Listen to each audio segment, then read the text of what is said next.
اوعي تاخدي اي حقن لعلاج السمنه غير لما تسمعي الفيديو ده. مساء الورد، الفل والياسمين. من حوالي 15 سنه او اكتر شويه طلعت معانا مجموعه من الحقن بتشتغل على هرمون اسمه GLP-1.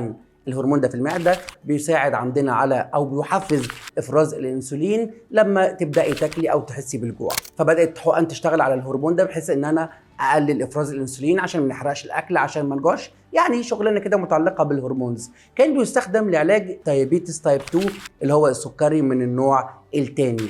مع الوقت بقى يستخدم للسمنه، والناس قالت انه بيجيب نتائج كبيره، بس هي لا كبيره ولا حاجه. المشكله الكبيره في ايه؟ انه الابحاث على الفئران اثبتت ان هو فئران تجارب ان هو بيجيب سرطانات في الغده وسرطانات في البنكرياس. الابحاث على البشر بعد استخدامه لفتره 15 سنه تقريبا من بدايته اكتشفوا ان هي بتجيب كمان رينال فيلير، بتجيب عندنا فشل كلوي. فكره ان احنا ناخد حقنه بتسيطر على هرمونات المعده عشان تبدا تسيطر معانا على البنكرياس والانسولين مصيبه.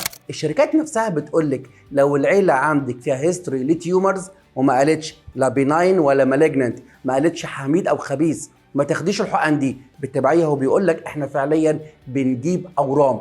ايه بقى النتائج المبهره اللي ممكن تكون بتجيبها الحقن دي؟ ولا اي حاجه. بنتكلم ان هي بتوعدك انها بتنزل لك 25% من وزنك الزياده او من زياده وزنك خلال سنه. يعني حضرتك لو وزنك 120 كيلو، طولك 160 سم، سنك 40 سنه، تارجتنا تبقي 70 كيلو، ال 50 كيلو دول هو بيوعدك منها انك تخسي 12 15 20 كيلو خلال سنه، مع دايت، مع متابعه، مع دكتور. انت بتجيب الرقم ده خلال شهرين ونص 3. يبقى بالتالي اوعي تاخدي حاجه تلعب في هرمونات جسمك، بلاش تمشي ورا بنت خالتك.